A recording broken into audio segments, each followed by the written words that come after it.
Black Christian Nationalist Creed. I believe that human society stands under the judgment of one God, revealed to all and known by many names. His creative power is visible in the mysteries of the universe, and the revolutionary Holy Spirit which will not long permit men to endure injustice, nor to wear the shackles of bondage. In the rage of the powerless when they struggle to be free, and in the violence and conflict which even now threaten to level the hills and the mountains. I believe that Jesus, the Black Messiah, was a revolutionary leader sent by God to rebuild the Black nation Israel and to liberate Black people from powerlessness and from the oppression, brutality, and exploitation of the white Gentile world. I believe that the revolutionary spirit of God embodied in the Black Messiah is born anew in each generation, and that Black Christian nationalists constitute the living remnant of God's chosen people in this day and are charged by him with responsibility for the liberation of Black people. I believe that both my survival and my salvation depend upon my willingness to reject individualism, and so I commit my life to the liberation struggle of Black people and accept the values, ethics, morals, and program of the Black nation defined by that struggle and taught by the Black Christian nationalist movement. Good morning, brothers and sisters. Good morning. We're going to wrap up this part of our presentation on the history of religion. For the last 3 sessions, we have stepped outside of the Bible, and we're focusing on the history and culture that led to the development of the Bible. Okay. On next week, our good brother Elder Takuma will do a presentation on Marcus, Messiah God. Amen. This is the month That's right. that we celebrate all month long. We carry God with us all year long. Yes. Here in the Pan-African Orthodox Christian Church, Marcus God is a patron saint. That's right. Oh yeah. Then we're going to get back into critiquing various elements of the Bible. We want to make it clear that our Black Christian nationalist philosophy starts with understanding religion from its African origins. Yeah. So our foundation is not just in the Judeo-Christian era, but it precedes that. And it develops up to that point, and then it moves beyond that point. That's right. Most people who talk about religion just focus on the Judeo-Christian time period, and they're stuck right there. That's right. As if spiritual ideas and concepts do not continue to develop. That is far from the truth. Mm-hmm. There is no copyright or pattern on religious and spiritual ideas. They come from the culture and history and relationships of a particular people. That's right. And different groups of people see and experience it from their own cultural reality. Well, all right. Unfortunately, we have been stuck in the Caucasoid cultural reality. And much of what we have learned about religion and spirituality has come through the eyes of white folk. That's right. Oh Lord. And that's a major problem for us. Yeah. Right. Because still today in many of our homes, we have white Jesuses That's right. in our houses. That's right. And we are struggling to free ourselves from white domination, but we're praying to a white God at the same time. You can see the dilemma that we will find ourselves in. And there's no way we can get separated from that. There's no way we can free ourselves. And they might take the chains off your body, but those chains are still on your mind. Amen. And when you pray, when you close your eyes, you see the blonde-haired, blue-eyed Jesus. And so we are enslaved in our minds. And this is something that we have to constantly be working on eliminating from our consciousness. And so the best way to do it is to provide the truth historical foundations of religion.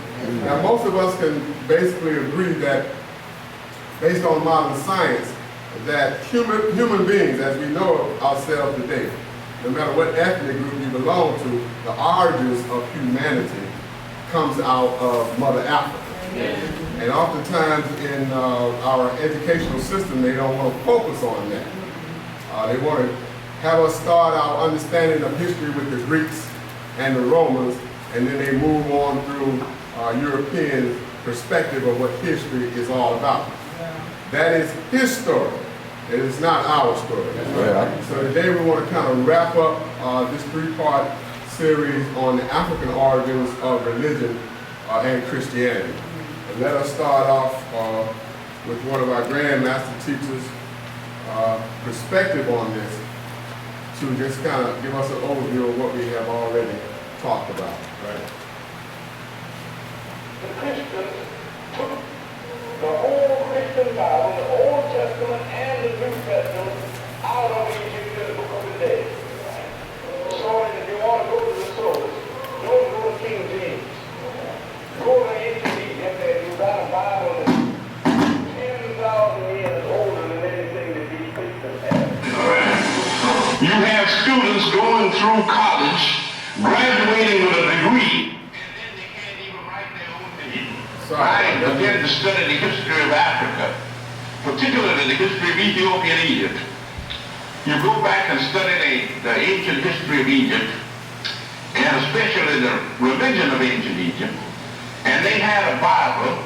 I have a good English translation of it in 3 volumes in one, called A Theban Recension of the Book of the Dead.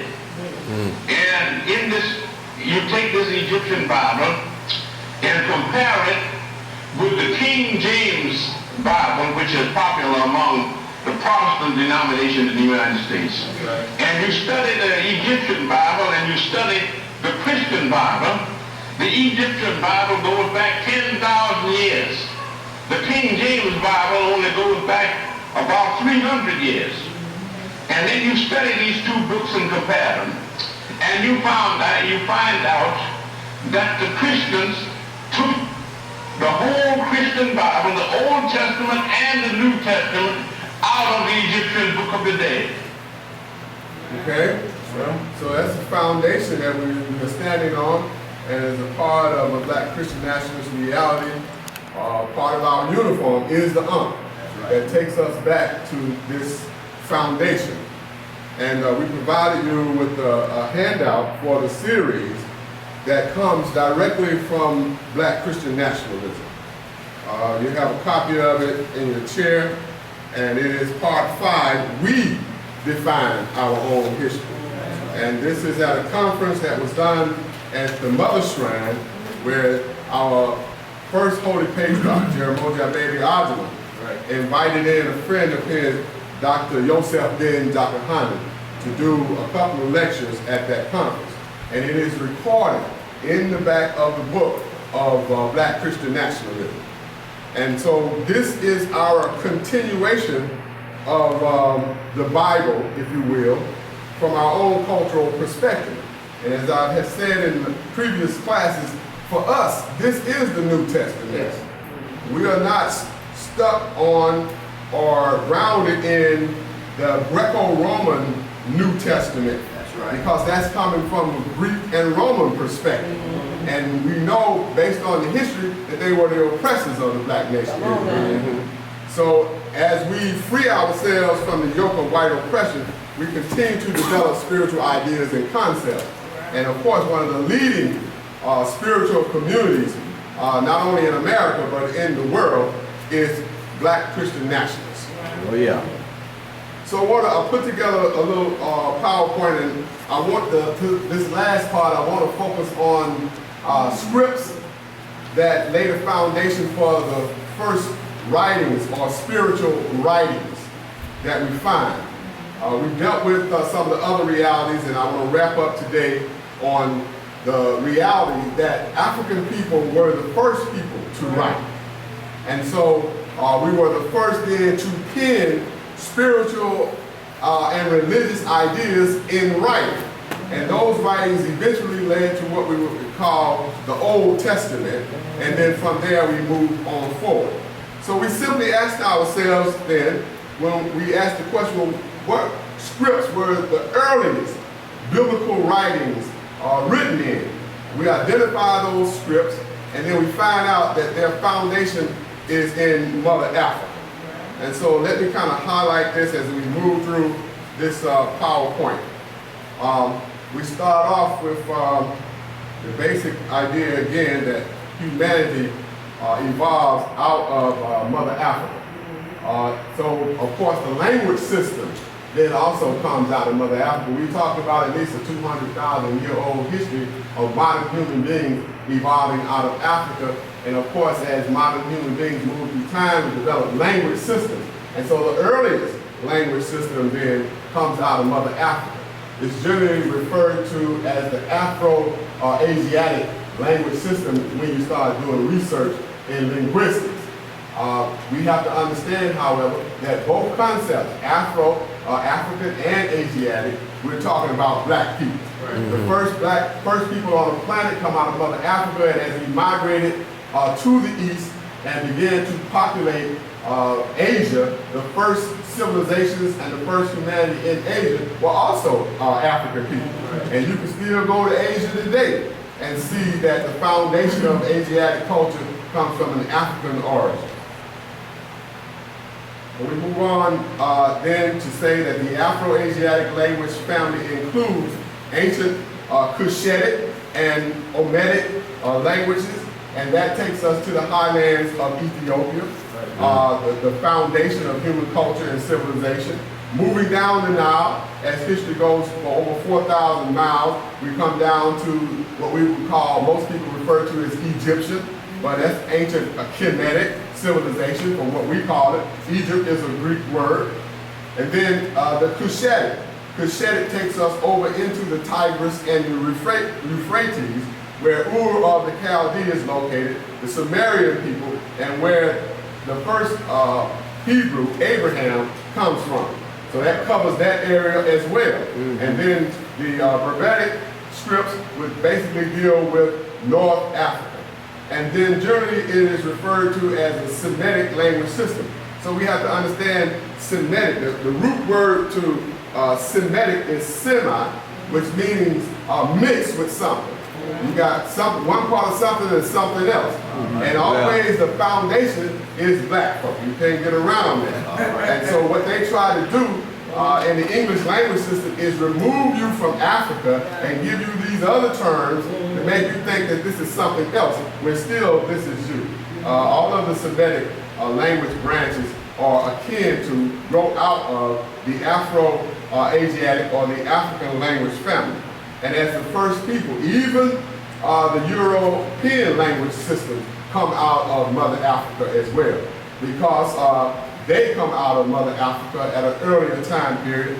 That's a whole nother class. See me in the history class, and we can go deep into that so you can understand what happened right there. So it all starts with us. The Egyptian or Kemetic or Sumerian writing system starts around 3,500 BC. And even today, as you do research in ancient Sumerian culture, you'll find oftentimes that white folks will say from history that they don't know where these Sumerians came from. But very clearly in the history of the ancient Egyptian or an ancient Ethiopian culture and civilization, the ancient Ethiopians say very clearly that Egypt, as well as Sumeria, is a colony of ours. Right. We migrated down and we set up both of those civilizations. When you're talking about Semitic culture in Mesopotamia, even in the Bible, it says that it was the Hamitic or Cushite civilization that gave rise to the Sumerian culture as well. And so we can follow this along with the scripts. Even when they start talking about Coptic religion. Coptic religion is when the Greeks come in. And the Greeks have the ancient Egyptian translate their spiritual system into Greek. So Coptic is Egyptian culture written in what? Greek. Okay? All right, we'll move forward with that. Now the earliest scripts that we'll find started out as symbols. And you can see over on the left right here where we had pictographic symbols. These pictographic symbols are found as the beginning of writing in humanity. Starting in Africa, the oldest pictographic symbols are there, and they generally represent a particular thing. And then we move from the pictographic symbols to then later on what we call scripts. So when we look at the oldest images, pictographic symbols, they have their origins in Mother Africa. Let me just share this with you in reference to that. Make sure I get it in with the time. Egyptian 3300 BC. Tomb Uj and Abydos, South Egypt indicates southern Iron labels bearing names of kings, titles, and geographical locations.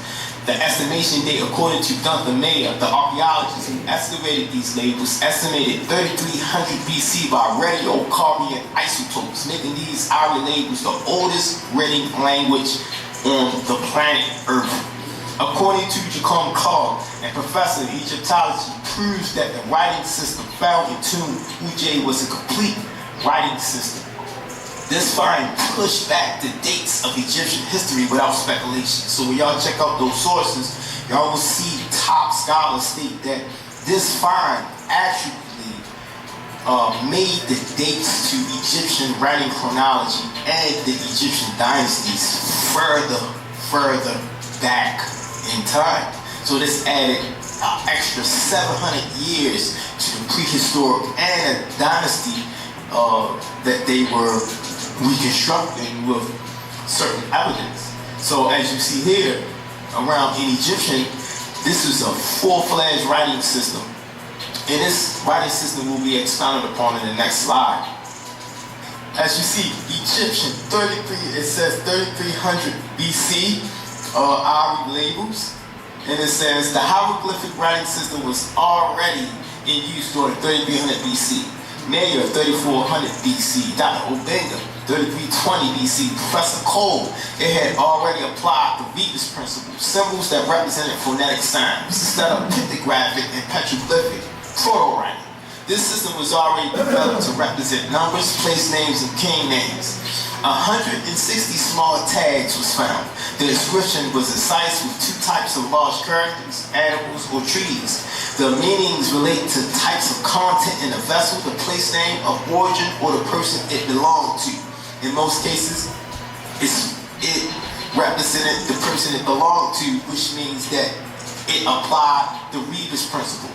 And this is a very important slide, because when you look at these hourly labels in red, that red box, I put Rebus 3300 BC, because the Rebus principle was first attested in Egyptian during 34 to 3300 BC. The Rebus principle is a true element of a writing system, because now these symbols, instead of being cryptographic and a petroglyph only representing what they are, now these symbols can represent phonetic sounds. So as you see, the ba for bird is no longer mean bird. Now it's a sound, ba and sut. So they combined those words together and got bas, which was a place name on these Ari Egyptian labels. These are the oldest written evidence of hieroglyphs in the world. Show you more. This is Gunther Meyer's findings and results of his excavations. And he found this in the tomb of Abydos. Y'all can go back to the slide and get the sources. I always put sources at the bottom of the slides. So as you see that these elements in the Ari labels, these were structured off the Rebus principle. Wow, Egyptian. Found in Nubia, coastal L24, A group, 3400 BC. And this is why I call Egyptian Egypto-Sudanic, just because of this. Because Egyptian was founded in Nubia as well. See, Egyptian hieroglyphs was not just found in Abydos to represent the Rebus principle, Bruce Williams, a known archaeologist out of the University of Chicago, excavated A-group ceilings with phonetic glyphs to represent a place name, which is the oldest name attested for Ta-Seti, land of the bull, Nubia, which according to Bruce Williams, renowned archaeologist, to date by the Quad 38, depending on chronology, the Nubian seal can be dated to 3400 BC to 3200 BC. Egyptian was established phonetic writing system before 3100 BC, while Sumerians were still in pro phase of the language. And here's A-group excavations in the University of Chicago Oriental Museum. A-group datings is from 3800 BC to 3100 BC. Wow. And here's the inscription. It's a drawing. It's Egyptian, found in Nubia, Coastal, L24, A-group, 3400 BC. Cemetery L, excavated by Bruce Williams. And I have a red line directly connecting to Budge's dictionary. And you see how these sounds represent phonetic elements. So the Rebus principle is in there. The Rebus principle is, I said before, very important, because now you have signs and symbols that no longer represents proto-language. Now you have signs and symbols that represent phonetic sounds. So they're using other signs and sounds to create other sounds in the language by writing. So that's very important. As you see Set, which is the bow, you see a man pointing. This scriptures come from the royal cemetery of Ta-Seti. And the source is excavations between Abu Simbel and the Sudan frontier. The director of that excavation was Keith Seal and Bruce Williams, a renowned, excellent. I even heard him state that he's an Afrocentrist himself. So this is a white archaeologist who digging in Africa, in the area of Ta-Seti, Nubia, that found all of this information. Now, what we also need to understand about Ta-Seti, which is one of the oldest, it is the oldest human civilization that has ever been uncovered in the field of archaeology in terms of modern human beings. But also the Aswan Dam, once they built the Aswan Dam, it covered this area of Ta-Seti for over 500 miles. So now there's a lake that is there now that's covering that area. And before they let that water in, they found all of these old inscriptions that indicate the ancientness of African writings and African people. And then they built the dam, and some people say that they didn't just build the dam for electricity, they built the dam to cover up the truth. That's right. And so your history that precedes that, because it's much more under there. So for 500 square miles, it's under the water. And so it's going to have to come a time when we have to let that water loose and go down and dig further, and we'll find that we are even much older than what has already been revealed. Well, so white folks go through painstaking efforts to hide the history and culture of our people. Okay, let us move on through the PowerPoint, which covers some of the things that the brother has just done in his research as well. So here we see the hieroglyphic symbols that we were talking about earlier, and through the development in Mother Africa, in Egypt, in the Nile Valley, we will end up with these symbols evolving to scripts. So you can see the hieratic script coming out of ancient Egypt. And if you look very closely at the hieratic script, it kind of reminds you of the Arabic script, because the Arabic script comes out of the hieratic script. Everything starts with Mother Egypt.